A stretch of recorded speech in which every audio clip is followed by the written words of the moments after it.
Hello, Yes But Why listeners. This is your host, Amy Jordan. Welcome to episode 225, my chat with Austin improviser Marc Majcher. But first, let's hear about those sponsors. This episode of Yes But Why podcast is sponsored by Audible. You can get your free audiobook download and your 30-day free trial at audibletrial.com/yesbutwhy. In my conversation with Marc Majcher, he mentioned a series he worked on that was H.P. Lovecraft-inspired pieces. Plus, there's that HBO show everyone is talking about, so let's look up H.P. Lovecraft. Oh, wow, there's like 10 different versions of his complete works. Ooh, looks creepy. Love it. Audible is available for your iPhone, Android, or Kindle. Download your free audiobook today at audibletrial.com/yesbutwhy. This episode of Yes But Why is also sponsored by podcastcadet.com. Swing on by podcastcadet.com to get help for all your podcasting needs. From writing to producing to hosting, Podcast Cadet can help you improve your podcast. Go to podcastcadet.com and put in offer code YBY20 to get 20% off your first consultation. This week on Yes But Why, I interview improvised theater artist Marc Majcher. In our conversation, we talk about narrative genre shows and immersive theater pieces. We discuss creative projects during COVID and how to trick your brain to avoid procrastination. Special shout out to Marc today, as his episode drop day, August 24th, is his birthday. Happy birthday, Marc! I now present to you episode 225. Marc Majcher shares creative lessons for making comedy.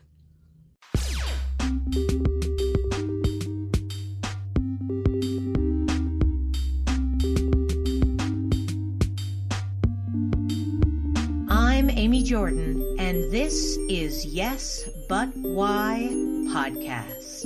Yeah.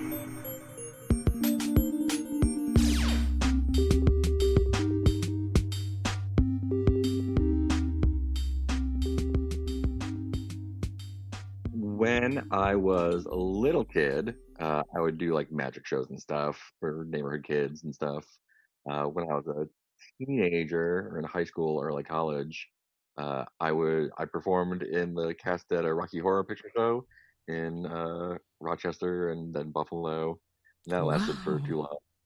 And then I sort of didn't really do anything. I took a theater class or two in college and then just sort of let it drop for a long time. It wasn't really a thing I was super into. I did a improv class here when I was 35 then. And I don't know, it just was a really fun, like easy way to get stuff out. And it was all right. Like I was performing with my troupe regularly and doing like local shows, my shows and stuff. It was like a lot of fun, but it wasn't just like, this is what I'm going to do. And somewhere along in there, I think there was a long form serial show way early on called The Great Mundane that like maybe 10 people have seen. I saw it early on and I was just like, man, cause they did it for, I think 6 or 8 weeks. And it was one story that continued over the weeks and it was all improvised. And it was ridiculous. But I was like, man, that's like, you can do that. And then I started doing more narrative shows or genre shows. And those were really fun. And I really got interested in the idea of doing improvised theater that wasn't necessarily comedy. And finding those moments where it's like, oh, this is just a play, but we don't have a script. It doesn't always have to be comedy. And trying to find either those moments within shows or the whole shows themselves where we just like, hey, we're putting on a play and we don't even have to say it's improvised. And because, some people don't believe it's improvised anyway, so why bother? Yeah, it's true. Yeah. And I mean, we've literally done stuff where we make this up 100% top to bottom. And afterwards you're like, yeah, but like you planned out this and that. Like, no, man, those are, we're not lying. This isn't a magic show. yeah, so I think I don't know if there was like a specific date or a show or a time that it like hit me. It was just kind of a slow burn of like, oh yeah, like we can do theater if that actually means something, and do it in a, an improvised medium instead of scripted. And they're Are you regularly doing that kind of theater now, or are you working on that, or were you working on that kind of thing? so let's see. The last thing I directed / produced was last year, and we did a series of improvised H.P. Lovecraft inspired horror stories in a show. So each show was 3 separate stories, and we had a narrator for each one, and it was just straight up horror. It was all improvised, and it was great. And it was I did that show, pretty much the same show, maybe, gosh, almost 10 years ago, maybe. No, it couldn't be that long. And brought it back with a whole new cast, and it was great. And then the show before that, I performed in a couple that were also improvised drama. There was Shattered, that was directed by Peter Rogers and Nicole Bennett. And before that, we did the immersive improvised show. So we got a little warehouse space and made it up like a little haunted house. And it was heavily inspired by Sleep No More. It was called Speak No More, because I did it with my silent troupe Golden. And we did this like 90-minute improvised family drama Elizabethan ghost story thing where we're all silent. We're performing in 5 different rooms and running between the rooms, and we can't even talk to like tell each other what's going on. And it worked amazing. It was so good. That's one of the best things I've been a part of. Everyone. That sounds super fun. Yeah. And just sort of like it's like going into it, like looking back at it, it's like that is, if someone asked me to do that now, I would just be, that's impossible. You cannot do that. Maybe not today. Maybe not right in the not in the middle of COVID, but I betcha those immersive shows are coming back. So we still have a box of those masks that we made people wear. So maybe. But it's such a dumb idea, and it worked out so great. There's no reason it should have worked out as well as it did. And that feels like the sort of common experience I have. And there's two sides to that. There's like the great side where it's like, I don't know, I've been doing this for long enough that I don't have anything to prove, and I'm not really afraid of anything on stage. I've done improvised shows where we're completely naked. I've done improvised shows where there's, one person talking for an hour. We do silent shows all the time. So there's nothing really that I'm afraid of doing on stage. And also there's nothing that, I don't have to prove to anyone that I can do a thing. So it's just this really great freedom of like, yeah, this is a really stupid thing. It's a dumb idea and there's no way it'll work. Let's go ahead and try it. And then it usually works out. It often works out pretty well. And when it doesn't, it's gone and no one remembers it. It's great. Have you always been that easygoing? Like as far as, lack of fear? No, not so much. Yeah. It was definitely through just like the exposure of performing all sorts of different stuff. My first troupe out of our first class was called Improv for Evil. And we just did all sorts of insane, dumb stuff. And I think we broke a lot, like stuff that we had been told that we shouldn't do or couldn't do. Not in terms of like safety, but like in terms of like, oh, you can't do that with improv, or oh, these rules, da da da da da. And we just did stuff, and just having, I feel spoiled because it was such a unique environment and experience to have that place where we can just try stuff. And at the time, like, people were going to see improv, but not we have performed for an audience of one or two lots of times. So there's a low bar. There's no pressure. And just being able to do that over and over again and try different things, seeing what works and what doesn't, and just like being on stage and just standing still and staring at the audience for 5 minutes. Like that's the most terrifying thing for a lot of people, and it doesn't bother me anymore. Oh, I love that. That's my favorite. Like Yeah. if I could extend the silent staring at the audience for as long as I possibly could. Oh, best. Yeah, and that's one of my dirty secrets is that I'm really good at passing off not knowing what to do or say as a dramatic pause, and being okay with that. So it's like, I have no idea what to do. I'll just sort of like stare meaningfully off to the side a little bit.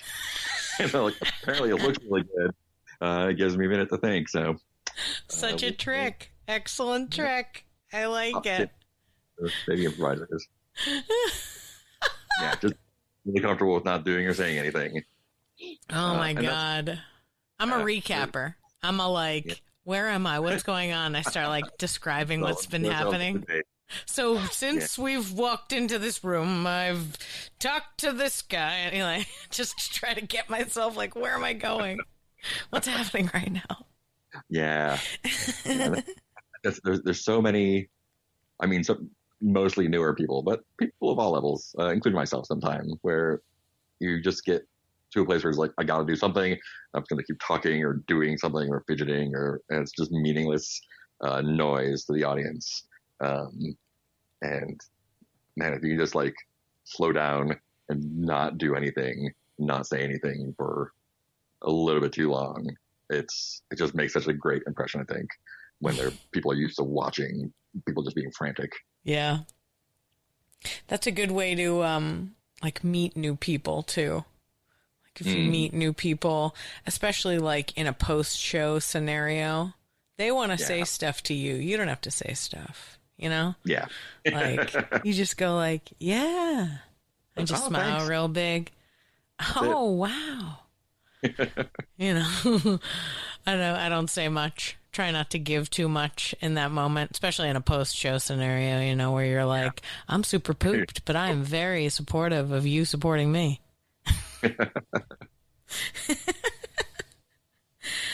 Oh, man. Hey, can I jump back? You said when you were a kid you did Rocky Horror. Now, I didn't find Rocky Horror until I was an adult, and that's probably my parents' good fortune. But, like, how did you get involved with that? Like, I've only known a handful of people that did it, and I'm always envious. Like, don't tell anyone, but I've never gone. Okay? I know it's terrible, and once COVID's over, you'll drag me to one, and I'm fine with that. But what I'm saying is, like, well, how did you get involved? Like, what was the scene like?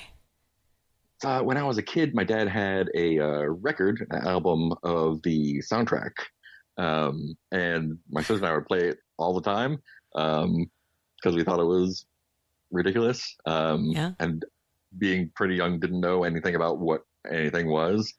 And I think it was in a movie too. It was like in Fame or something where they went to see it, and it was like, oh, that looks like a fun thing. And so it was mid high school, I think. I think my dad actually took me to it. I don't remember if I asked him or if he was like, we're going. And we went. He took me like 2 or 3 times, I think. And then I started going by myself later on.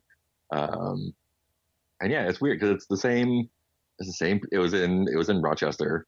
And it's like the same group of weirdos that, you know, the same 20, 30, 40 people that go every week. And so when you start going more than a couple times, you start to get to know people.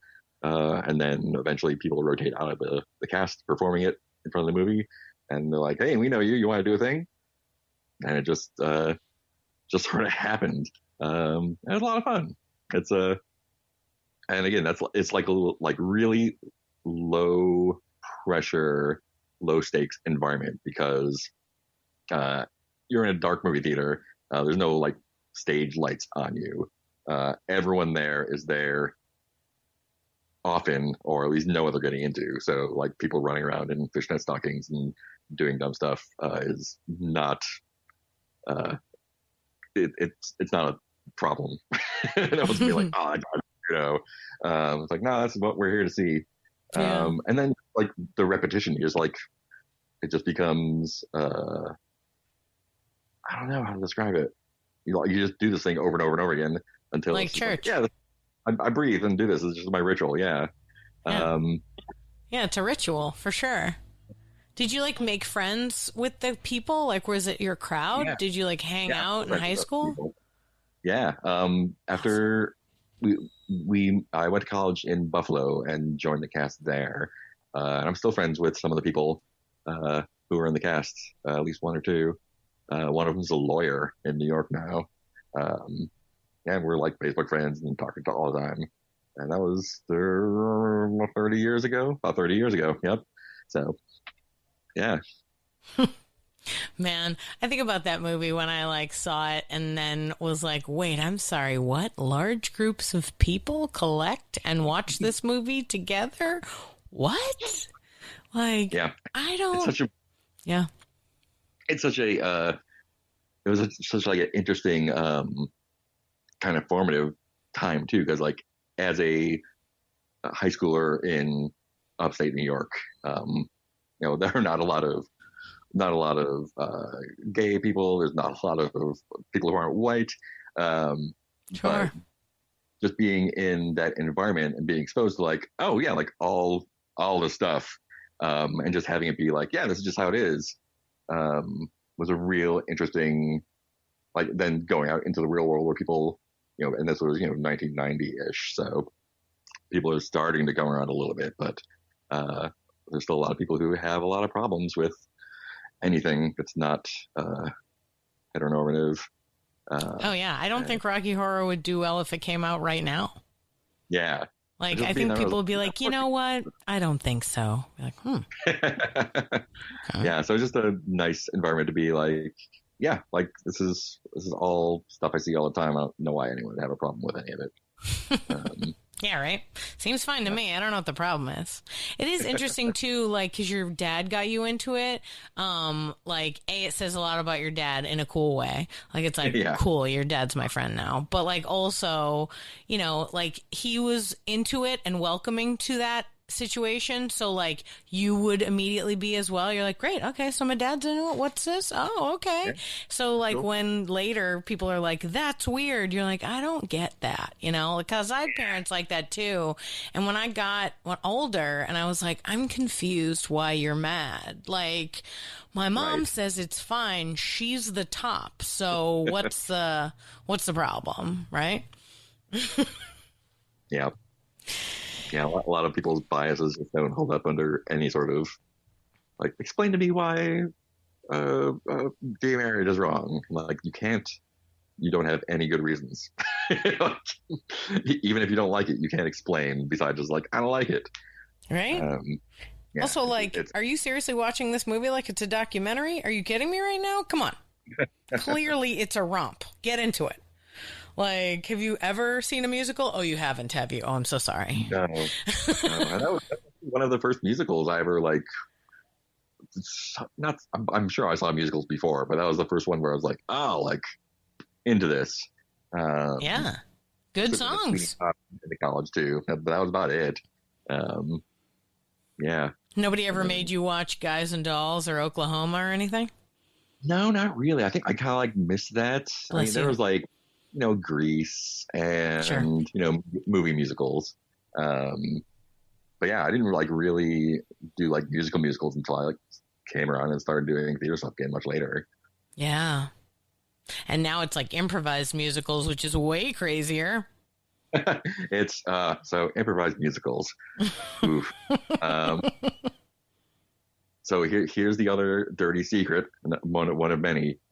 Improvised singing is the easiest. It's easy. If you know how to improv, you can improvise singing. You just talk, only you talk with a musical tone. and then you have a great musical improviser to play along with you. And it's super simple to do once you get over the like, oh my God, I'm singing. And people in the audience lose their shit because they're like, how can you possibly do that? It's impossible. You can't come up with a song with a super simple chorus. It's like 2 words that you just repeat over and over again. And then you did it again later. How did you do that? It's a magic. It's the easiest thing. I know. I love that. And it's super fun to do. Singing is fun. Yeah. Yeah. I just love hearing people just like, oh my God, I can't believe like the 2 of them like sang the same chorus at the same time or whatever. It's like, I know, because we make it. It's tricks. It's all tricks. It's all magic tricks. Yeah, totally. Absolutely. Like we were talking earlier about little ways to like tell people like when you look down and you're like, I don't know what I should do right now, so I'm going to take this dramatic pause. When I did this improv musical, we used to when I do improv, I can keep track of time, but when I did improv musicals, I couldn't. Okay. Like I time would pass in a different way. And so there would always be one of us in the group that would be in charge of staying on track with the time. And we had this thing where that person's job was to mention anything at all that is French. And that would let us know it's time to sing the final song.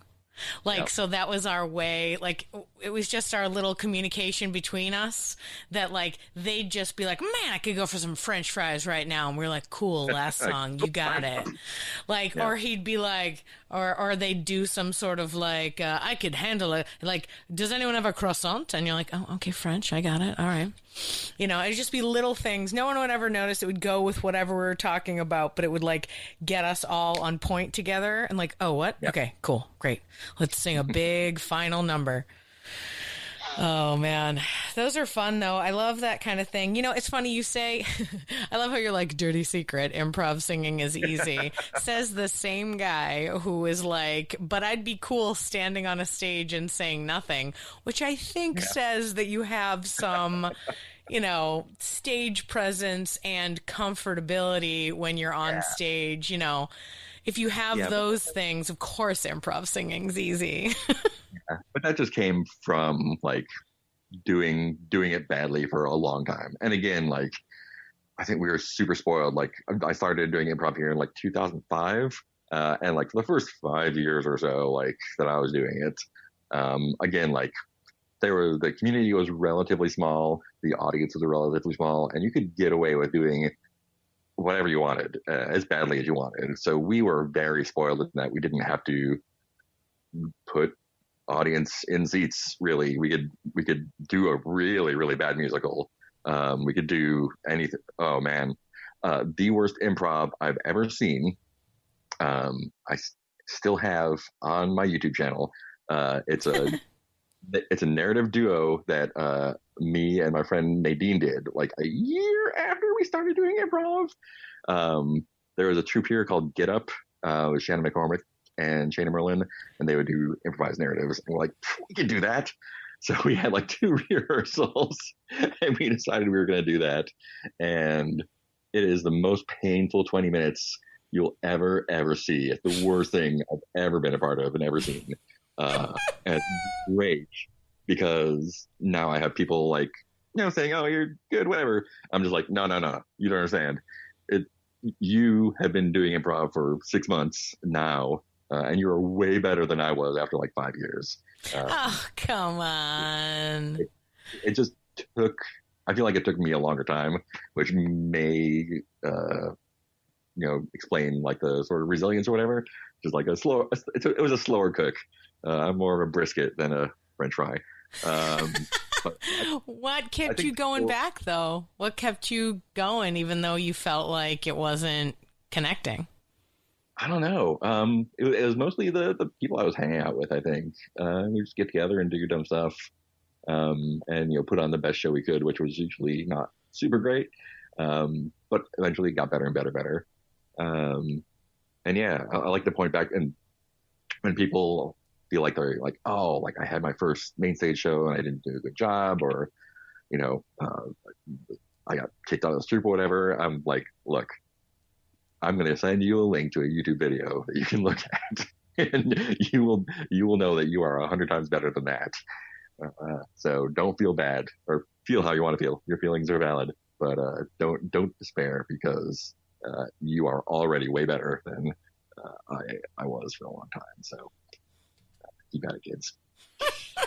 I like the idea that you're just spreading, you're like trying to get views on this YouTube video. And so like, you're like, let me show you this terrible, it's called like, you should rename it to like worst improv scene ever. And then you get a lot of views on that. True. A lot of people watching that. You're like, watch out for the chicken. And it's like, what? And they'll watch all the way to the end, waiting for some chicken. At one point, like we were in the middle of the show, in the middle of a scene, like, I think it was Nadine, which is like backing off stage until we're doing the scene off stage because neither of us wants to be there. And it was great. It's so good.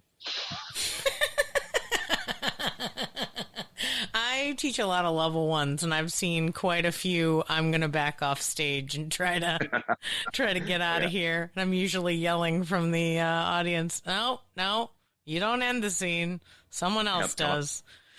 Put your toes on the edge of the stage. Come on. I don't care if you have nothing else to say. Keep talking. You don't have to say anything. It's a great thing. You don't have to be funny. You don't have to be clever. You don't have to be fast. You literally don't have to say anything. Just be cool. How did you get?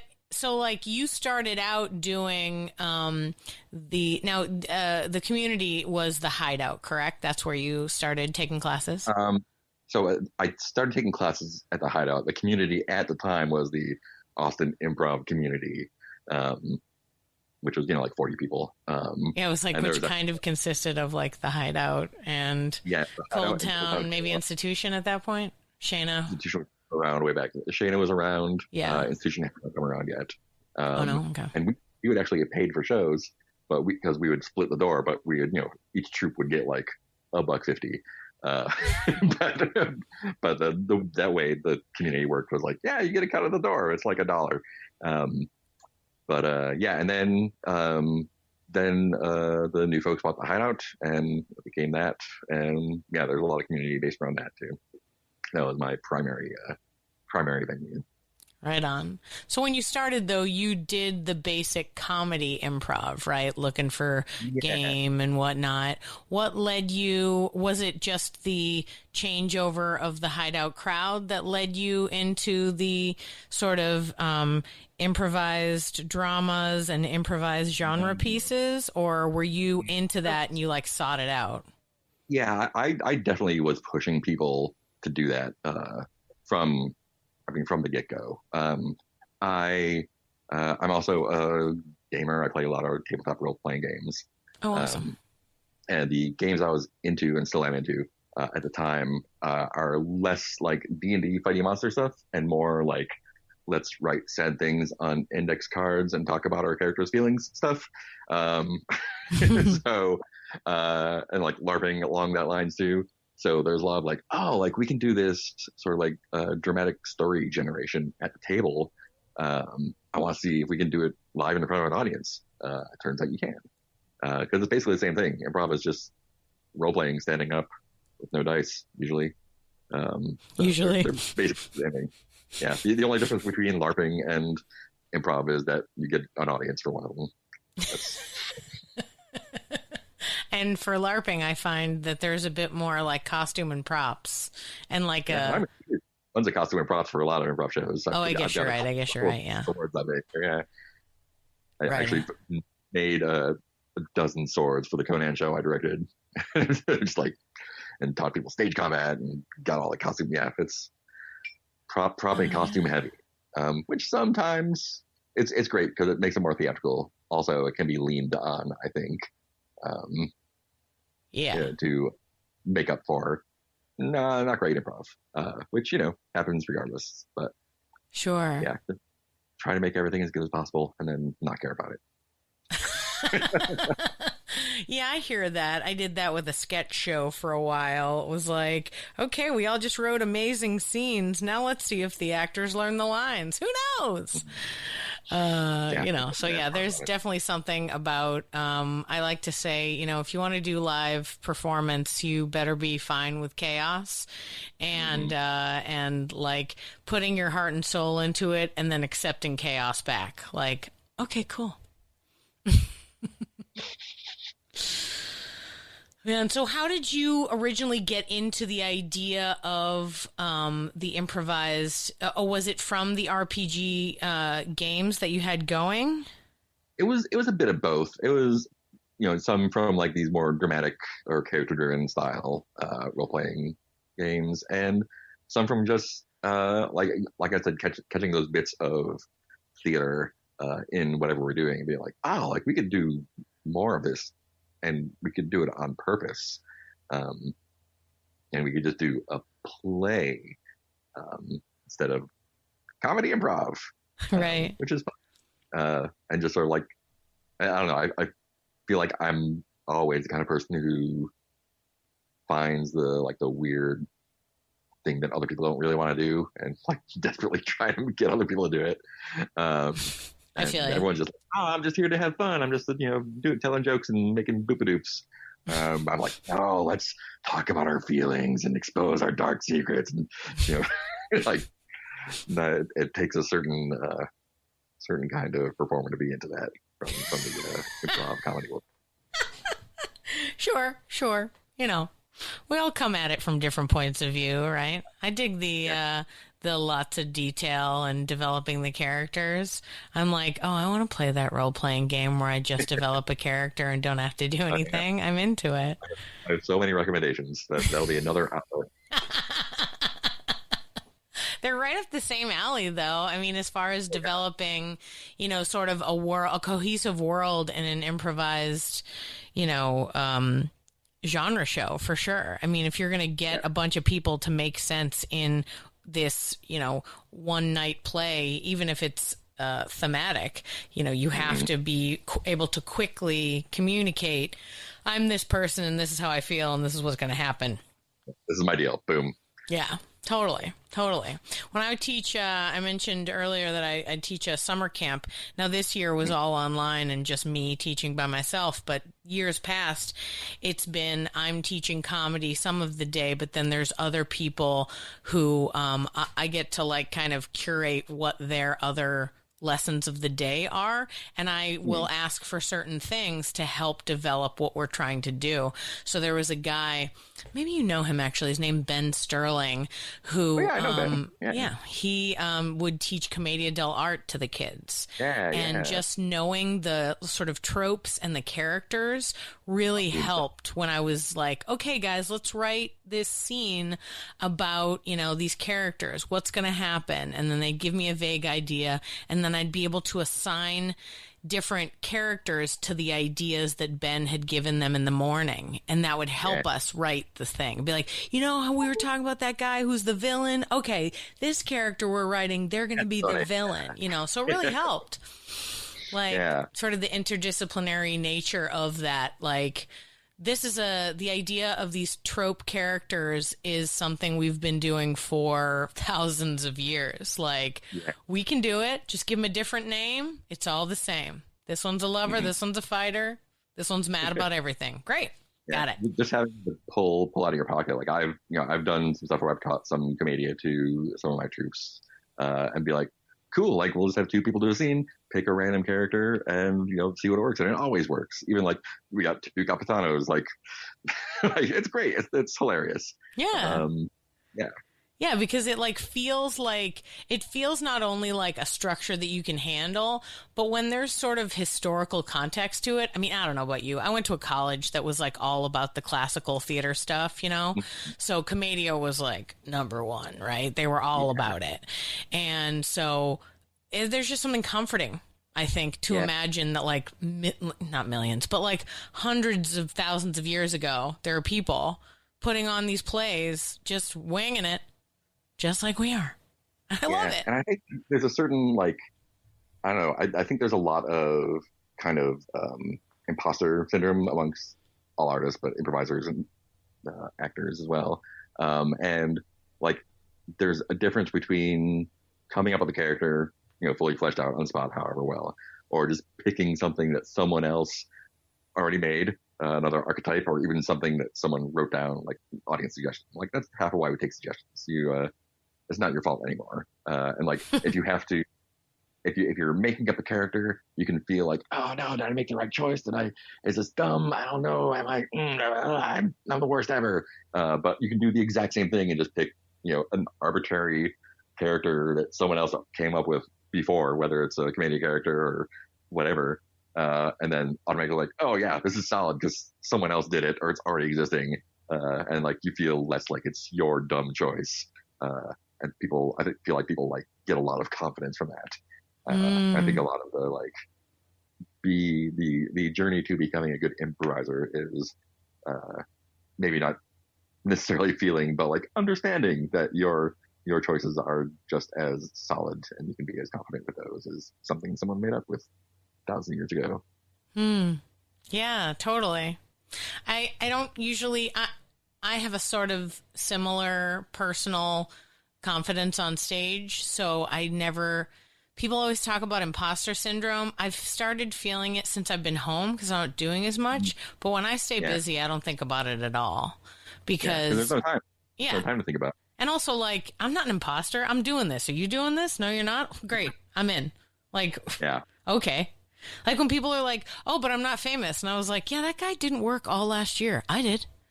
Like, great. I'm super glad he's famous. I hope it works out for him. But that's not what I want. I talk to my friends who like legitimately went to like film school and are like trying to be actors and they haven't performed at all. Like they're in LA. They haven't done anything in, I haven't done anything in 6 months.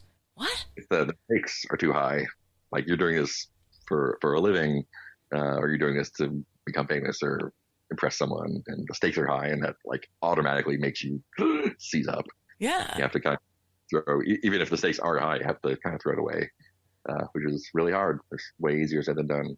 Or like in the case of there being a community, which now the current community, COVID shutdown aside, the community of Austin has a lot of opportunities, but there's still way more people than there are opportunities. So I'm sure there's plenty of people who are like, oh, I wish I could do this show, but I didn't get cast in it.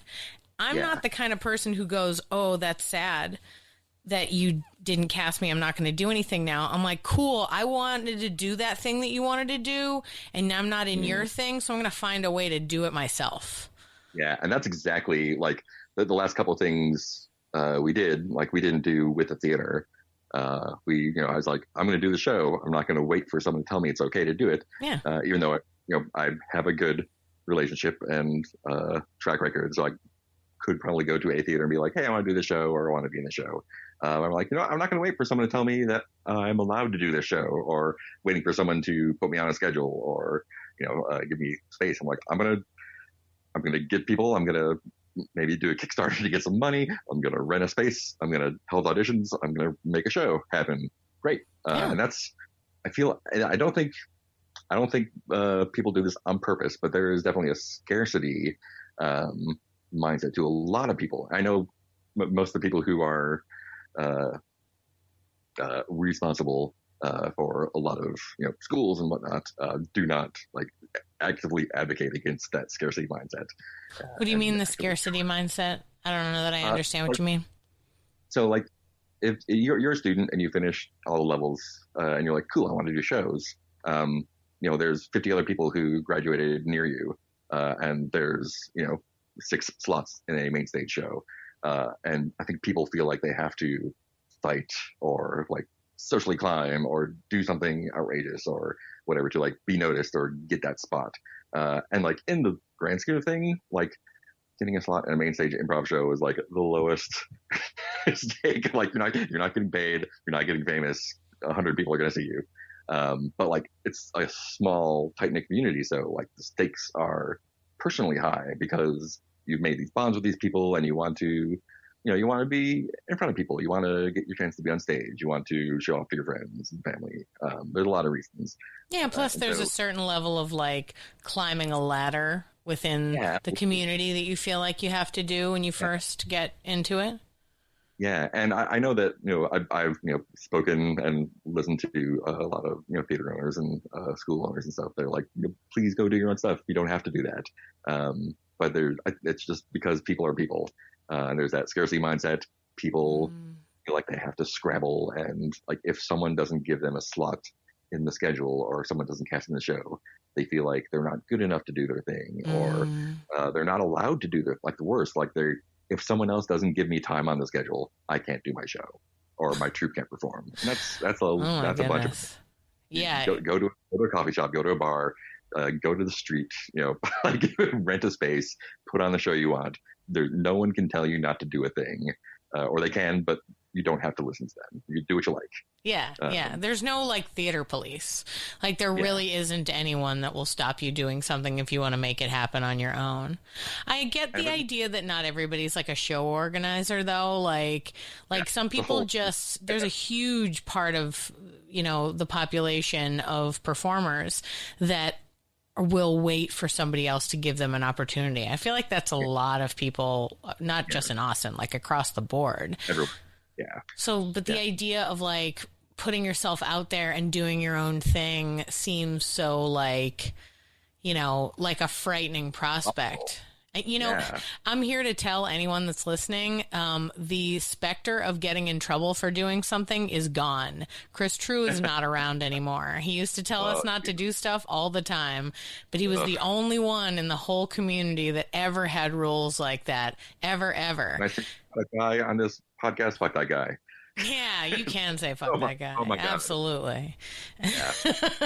But like that was the only scenario. Like I thought that too, but in my initial experience there was sort of a gatekeeper, right? But I'm here to tell you guys, since I've been around, it turns out there isn't a gatekeeper. And to the point of anything, like you could go to any one of the other improv theaters and pitch your show. Like that's the other thing too. Yeah, maybe the entire cast is people that like are from Hideout. Maybe the whole show was conceived after a workshop done at the Hideout. But that doesn't mean that every other theater might not be like, yeah, sure, we'll take that. We'll put that on our roster and any kinds of space or whatnot. The other thing too to think about when you're trying to produce your own show is like, who's looking for this? Like you don't have, if you go to an improv theater, sometimes that's already fill up. Those people are not interested right now. Go somewhere where they're going to be like, what is this? This is wild. I don't understand. What?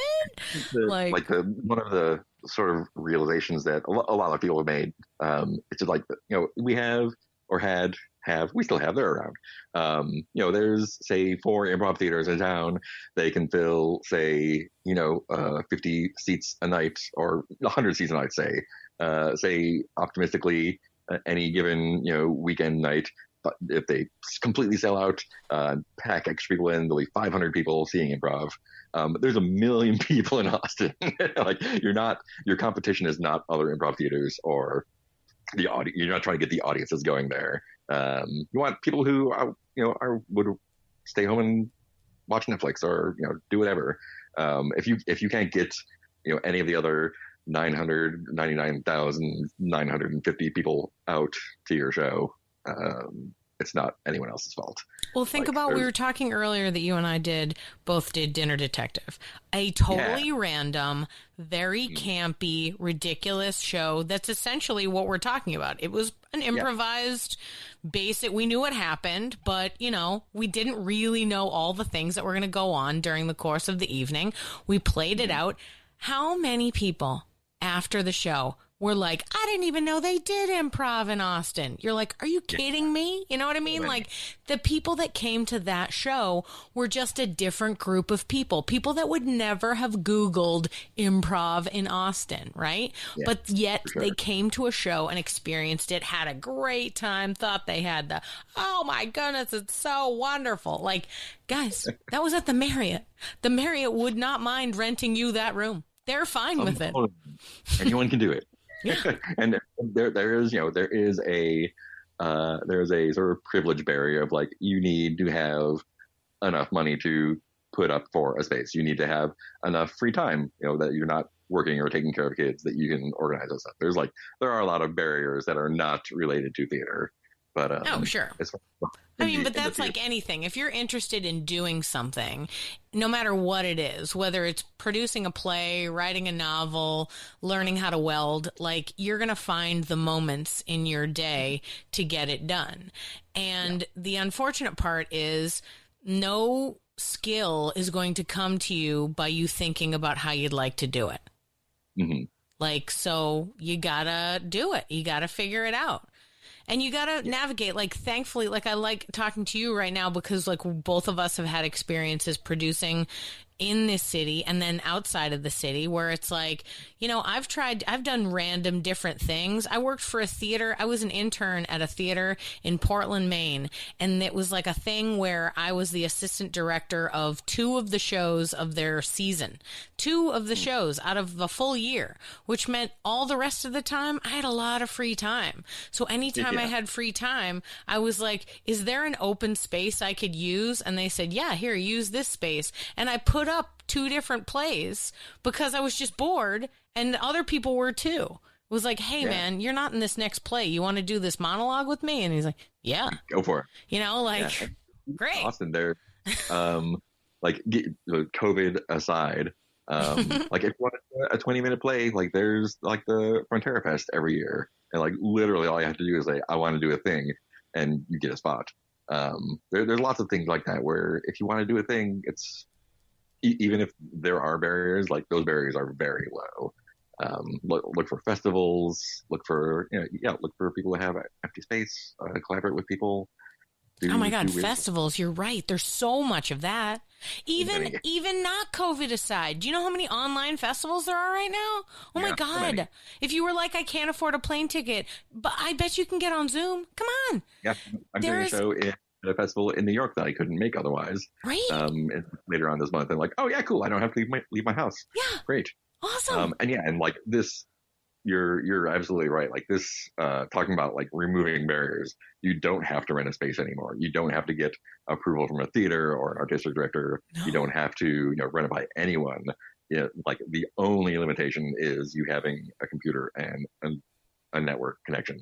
And like you can do as good or better of a show than many, many, many people are doing right now. Or teach classes. You can teach classes online. You don't need to do anything besides like tell people about what you know.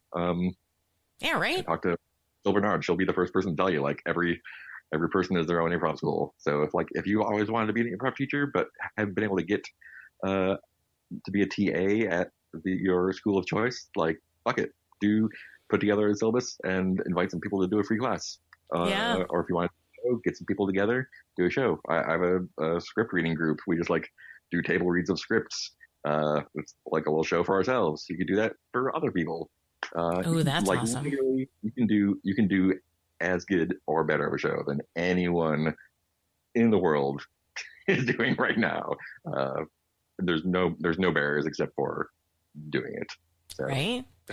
And I've noticed a lot of like watching a lot of the Zoom stuff, like not just our internal like Austin or improv Zoom stuff. Mm-hmm. I mean like the Parks and Rec Zoom special and like the SNL done on Zoom. Y'all, we're all figuring this out one by one. This is not like they weren't great, right? We know that. Yeah, like somebody wanted to throw some makeup on half of those Parks and Rec people, but they didn't, right? But that's okay. That's what they really look like. I'm so sorry you had to find out now, but that's it, right? It was crap. What was it? It wasn't a Shakespeare play. It was a Greek play. Anyway, it was like professional actors, big theater over Zoom, and it was like okay. So like I've seen some amazing stuff. There's so you know the Rude Mex in town here. They have a play called Method Gun that I never got to see. A student group in a Wesleyan college did a production of it and they had to switch to doing it over Zoom halfway through the process, and it is the best thing I've seen so far. They were so amazing. The performances were great. The way they used the medium was great. It was like bawling halfway through it is amazing. That's a good point. Using the way to use the medium, like that's another thing of like, if you're sort of hitting a wall with like stuff that you were doing, if like when COVID hit, you were like, oh man, I don't know what I'm going to do. I've exhausted all the things I wanted to do. Well, here's a brand new medium that needs to be worked with. And you have a lot of new limitations now, and that is the best way to get yourself going. And like I've watched a lot of stuff because both for reasons and for I'm on the BIPAC committee, so I have to watch a lot of stuff. And I've seen some stuff where people are like really, really, really making good use of the medium, because it's you are not on a stage anymore, and you're not performing for a television camera, and you're not doing a web series. Like this is a new thing, and I've seen a lot of really great things, and a lot of things where it's just like, we're going to do the same thing, only, sitting down with a Zoom background. And it's like, oh, I'm glad you're doing your thing. But like the people who are like really using the new medium, and I don't think we've even scratched the surface of because we're forced to do this now. So I think people, and it's not going to be people we expect. It's going to be people coming out of nowhere who are doing something off the wall, amazing.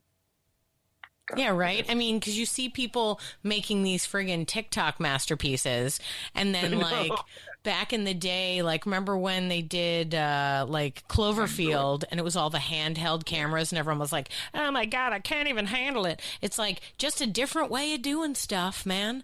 I mean, right now I'm working on, I don't even know if I should call it a web series or what, but like a web series with a couple of friends of mine from a local theater, where like they wrote it specifically with the idea that we would all film our stuff separately. So like we all film our own things separately, and then they're editing it together. So it's like super interesting how that's a different sort of medium, and figuring it out. Like we're all in different spots, but they've figured out a way to arrange it so that it's not like super terrible that we're in different spots, So I don't know. Everyone's like using their house as a background, and like there's ways to incorporate that. Like don't hide it. Like use the fact that you are in visibly different spaces to do something interesting. Yeah, there's so many limitations that you can use for great effect, I think. And I don't even know where to begin. Plus, if you're like deep into celebrity worship, watching them do Zoom is hilarious. Because no one is there or not, unless they're improvisers. Like, sure, you see like Amy Poehler did great. She's fine. She's all right. She can handle it. But like the rest people trying to figure out what they're doing, how this works, what's going on. And like I've been watching like interviews, and you like see their room, and you're like, what's that room like? What's happening? Like you're like, what are the books behind Tom Hanks' head? What is that book? I need to know. Oh, Dianetics. Okay. Yeah, exactly. Oh, 6 copies of Dianetics. Oh, okay, cool. I get it. But it's just little things like that where you're like, is she drinking Chardonnay right now? What's going on? Hoda, you are on point. Like whatever ridiculous, fun little details that we can now glean from one another. It's really even the playing field too. I mean, earlier we were talking about like, oh, this famous person versus, like this actor, whatever. But now it really is the same. I mean, like it's even the playing field to the point where like I've seen little Zoom at their own home shot movies with famous people. Where like they're making little scenes with their friends, and it's like, yes. Have you seen the fight choreographer movies that have gone around, right? Where like each fight choreography like does like punches the camera or whatever, and then the next person reacts to it and comes back. Yes. They're great. There's, and like like stuff like that. Like no one would have ever done that before. They had to, and it's amazing. It's so great. Yeah. Can't wait to see what happens. There's also something really great about a moment of boredom. I was actually bemoaning a lack of boredom. Sometimes I worry that it was these thoughts that I had that caused us into this thing. But I was bemoaning the lack of boredom for myself and for everyone, that there was just too much available for us all the time that I was never going to get to the point that I needed to get to really come up with a new idea or do something new. And boy, howdy, did I get it. I got a lot of staring. Now there's a lot of like, oh my God, what am I going to do with my day? Okay. The same thing. Great. I love it. Super fun. Plus I have a toddler now who likes to watch the same movie every day. So there's a lot of that. There's a lot of like zoning as that's going on. And then coming back, oh yeah, look at him. Okay. Tie you with me again, yep.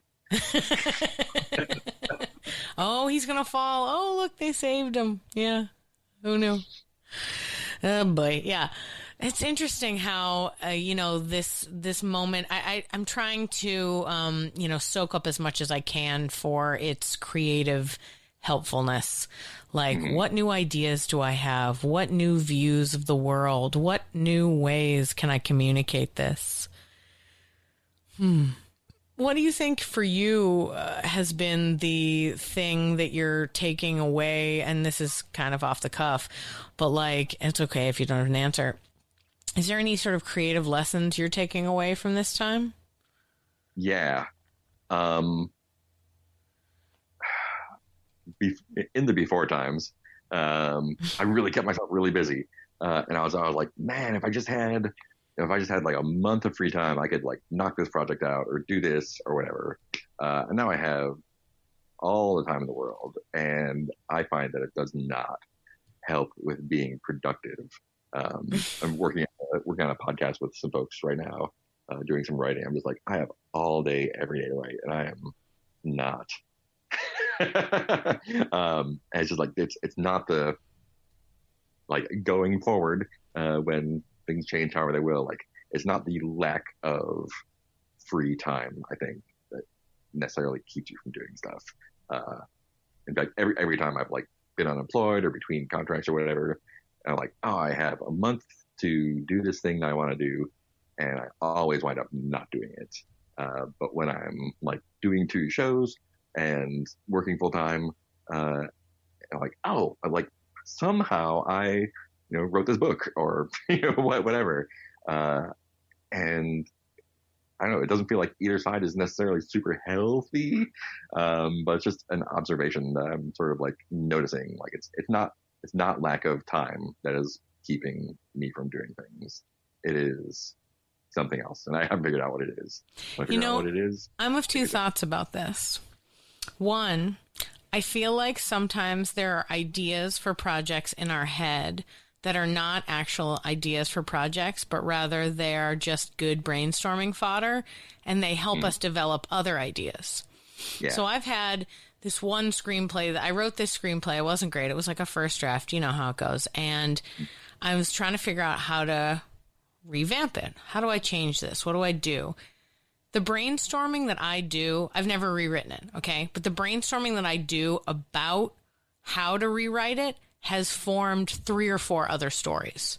Right. Because of just the nature in which I'll start pulling the ideas out. Well, what about this? What about this? What about this? What about this? And then I'm like, ooh, this is interesting. And I go down this other path with a different character and a different thing altogether. But it's just sort of like, so I kind of think like some ideas aren't meant to happen. They're there to keep your brain crunching and moving around and thinking of stuff. But that story, that character will never truly come to life in the same way that others will. It doesn't make them less than. It's just that. And then the other thing is, I've been spending time at home a lot. We got this like app that's called Great Courses on our TV, and we've been learning stuff. And one of the things that we learned about was about the way your brain works, and it was about motivation and getting projects done. And it was like, your brain is naturally going to procrastinate. Like, it's got 1,000 things going on. Don't beat yourself up. Like, that's what it's going to do. But if you really want to do something, the first thing you need to do is stop doing anything. Like, if you want to work on a project, as opposed to like, okay, I just got home from work, now I'm going to sit down and write the novel. Okay. Mm-hmm. The guy, the neuroscientist who's teaching this course, says you should come home, sit for 20 minutes, not do anything, just think about the project you want to do, and then after 20 minutes, start working. That 20 minutes of downtime in which you let your brain relax and also formulate what it's going to do and plan and stuff like that will actually be better for you. And that, like, a lot of times we think that what we should do is just like go, go, go, go, go. But he suggests that the brain needs like a prep time where you're like, hey, brain, okay, we're going to do this project. And I know that you want to make me not do it because we've been procrastinating on this one for 6 months. But today we're going to do it. And we're going to do it. Today's the day because of this. I think of it when he told that, when he tells the story, it made me think of, you know, like improv scenes where you're like, today's the day. I'm like, okay, guys, what's today? Why are we having this conversation? Today's the day she needed to tell you this. Why? Why is today the day? Right? Yeah. And that makes me think, you know, like, so that's how, so in my mind, I think it's sort of like priming your brain to suddenly be like, you know what? Today is the day. I'm getting it done. I'm going to be the best at this. It's going to go great. And it's like ridiculous. And the guy's like, listen, I get that you're probably laughing at me and saying like, I'm not going to trick my brain into doing it. If I don't want to do it, I'm not going to do it. And that's the other thing I think, by the way, is if you don't want to do it, you're not going to do it. But the neuroscientist says, if you think about it long enough, you can make yourself do it. So I thought, hey, this guy's pretty good. He's a scientist. I should probably listen to him. Language of like, I'm going to trick my brain into this, as if your brain is something that is separate from you. Like that language is always just like really, really interesting to me. Like, it's not I'm tricking myself. Like, I'm tricking this other thing that somehow makes me do things. It's like, it's I know it like sounds crazy, but like the whole lesson that this thing was that I was watching was literally about the things that we feel are logical, common sense ways our brain should work and how our brains work the opposite way. Yeah. Like, and I was like, what? You know, different. I forget one of the other ones, but I was just like so mad when he was like, actually, this happens. And I was like, oh, no, because my common sense wanted it to be true. I'm kind of the mind that there's like, there is not a single brain. You don't have a single mind. Like, there's 100 competing brains in your brain that are all trying to do different things. And whichever one like comes to the surface at any time is the one that you like think is yourself. And that sounds crazy and out loud, but like I like it. Very, I think like how like neural, I don't want to say networks because that's a different thing, but like that's actually turned out like how a lot of stuff works. Like, there's a lot of competing people in your head. That, you know, you sort of synthesize into who you are at the moment. And so like, you do kind of have to trick things into doing things. You can, like, when you're doing like mask work or something on stage or whatever, like, there's a lot of like, oh, like that is, I've definitely had moments where I like had a strong character or a masked character on stage, and like they are separate from me, and they are doing and saying a thing, and I'm in my brain like watching it going like, oh no, why would you do that? It was really like interesting, that sort of like separation of mind of like, of course, like I'm not schizoid or whatever, like I'm a person with a coherent identity, but just the thinking about like the way like these different like sort of like subroutines, I guess, in your brain sort of like fight for dominance and wrestle with each other. And well, it makes me think of what you were saying earlier about like costumes. Like, some things are costume heavy and they can do the work. The costumes do a lot of the work, if only just to get you into the mindset of this other person. I mean, like, I've heard actors on television shows be like, you know, I have to wait to be the character until they finish my makeup, and then I look at myself and I'm like, okay, now I can do it. And it's like crazy. Like on stage, like people will be like sick and like then go on stage and be a character, and like their character does not have the flu, and then they get off stage and immediately they're sick again. And it's just like really, I don't know. It's really fascinating to me. Oh, adrenaline's the best drug of them all. Are you kidding me? Yeah. You get on stage, you could be like, yeah, fully flued up, and then you go up and you're like, ha ha ha, I'm the best. Who's laughing at me? Everybody loves me. See you tonight. See you later, guys. And you get off stage and you're like, oh God. Oh yeah. Oof. Yep. Love that for sure. Yeah, it makes me think of like, just developing the way that you look at yourself. Like I'm not a Freud person exactly, but I do think there's some validity to like the id, the ego, and the super ego. Like, the id being like, the part of me that's like, yeah, I'm gonna have some chocolate, eat it now, yeah. And then there's the super ego who's like, it's really not good for you, you probably shouldn't have it, you should quit sugar as on the whole. And then the ego who's sort of in between the two of them, who's like, okay, I hear what you're saying. Yeah, I get that you want chocolate. I get that you want us to quit. We're not going to quit, but we're not going to have chocolate right now. What do you guys think? Okay, good. Sounds good. Like, I feel like for sure, there's definitely, for me at least, 3 solid like voices in there moving things around, trying to make decisions. Yeah. Like the id's all about emotions, like when I'm angry, it's all like, yeah, let's punch something. What's happening? Ah, and like I'm, the logical part of my brain is like, I see that you're angry and you probably shouldn't do or say anything that you're thinking right now, because that's not going to end well. So, you know what I mean? Like, so there's all sorts of different parts of me. I think about that all the time. And to be honest, if not for the, psychologists that have mentioned such things, and even acting training like you're talking about with the mask and developing characters and stuff, I'd probably think I was crazy. But the fact that there's so many people around me that also have this connection to sort of the multiple sides of themselves, it's like, okay, cool, great. I'm not the only one. Yeah. But it's crazy anyway. Yeah, right. Oh man, I'd rather be crazy. I think it's a good path. It seems right for me. I've always thought I was going to go down a rabbit hole and end up in a straitjacket someday. Who knows how it'll go? We'll see. I mean that in the most fun way. About myself, I promise. So final question for you. Thank you, Marc, by the way, for chatting with me for so long and sharing. What is any advice that you have for other people who want to do performance like you do? How do they get into it, and how do they make it happen? Just do it. Yeah, I mean, really, the only reason that I am where I am is because I stuck around long enough. Like, I think literally that's the only reason. Is like keep doing it. Like, find the thing you like to do.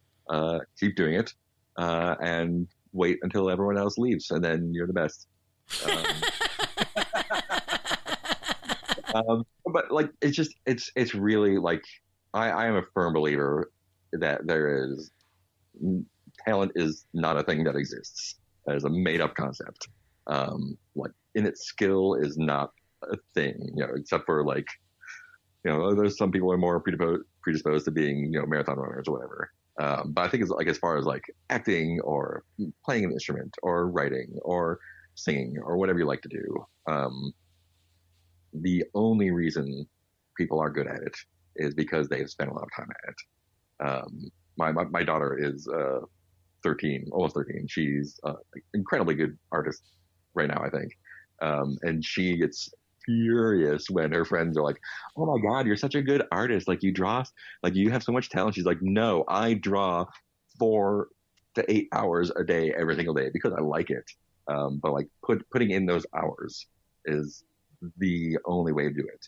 And even like directed practice, or what's the term? Like, the practice directed towards doing the thing as good as possible is going to shorten that time. But like, I didn't have that. I didn't really do that. Like, I did my best, but just a matter of like doing your 10,000, 100,000 hours and just keeping at it. And if you don't like it, you don't have to do it anymore. Like, sunk cost is a terrible thing. Like, if you're, especially like, oh man, like if you're in some sort of relationship, like an improv troupe or whatever. And like, oh, we've been together for 5 years and everyone hates each other and I don't like the work we're doing, but I put 5 years in, so I have to keep doing it. You don't have to. Do what you like. Or like, I don't like writing anymore. I'm going to be a dancer. Great. You don't have to do it. You do what you like. But if you want to get good at something, put in the hours. And if you just want to do something for fun, that is totally fine too. You don't have to be one of the things that like has been enraging me more and more over the last couple of years is like the idea that you have to hustle or make your hobby something that you become great at or can make money at.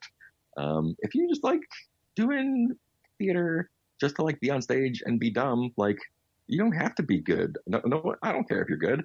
Most people don't care if you're good. If there's something that you like, that you really enjoy, that you really think you are good at, and nobody agrees, fuck them. Do the thing that you like. Yeah. Draw your webcomic. Play your banjo or whatever. Like you do it because you like it, and if someone else likes it, that is a bonus. If you get good at it, that is a bonus. If you get paid for it, that is a super bonus. But do what you like. You got, I don't know, you got up to 80 years left. That's not a lot of time. Do what you like and fuck everyone else. Right? And be nice to people. Be nice to people. Be nice to people. That's a good one. Don't be a dick. Yeah. I mean, in the interest of doing what you like, be nice to people because they're trying to figure out what they like too. Yeah. It's always nice, and it's nice to be around people who are nice, and especially if you're someone who has been around a while, that other new people come in and see. Like, be nice to new people. Be nice to people you don't know. Be nice to people who can't. Most importantly, be nice to people who can't get you anything. That's like, period. Like, that's the number one. Just do that. Put in the hours, and but whenever people ask me for advice like that for improv, I was like, my two rules are like, I was not good for a long time. You don't have to be good. Show up on time and don't be a pain in the ass, and that will get you 90% of the way. Those are the only two rules. And have a side job, because you're not going to get rich doing improv. I'm going to say show up on time and don't be a pain in the ass could get you like a full film career. Like, like all you got to do. That'll put you above 90% of people. It really will. It really will. It's crazy how those two things are so rare. Oh my God. I can't tell. Honest to goodness, when I had the sketch show, the people that would show up on time for the audition and be like, oh, they're the first three in. Yep. I don't care if they're the worst. I'll put them in. I'll find them a role. I'll teach them how to be better. Yeah. You can always teach people. You can always direct people. You can't make people not be the way they are. Yeah. That's why I like in auditions for stuff, like for film or commercials, I like when the people who are going to be making it are there, because I can get anyone to like me, So I'm like, hey, you want to hang out with me? You do. I'm the best. And then they're like, that's true. There might be plenty more attractive people or people who are, more talented, but I'm a fun time. And they have to spend 6 months with somebody. That's me. Right. Fun time, Amy. Oh, man. So fun. Thank you so much for chatting with me and sharing your story and excellent advice. Yeah, thanks for having me on.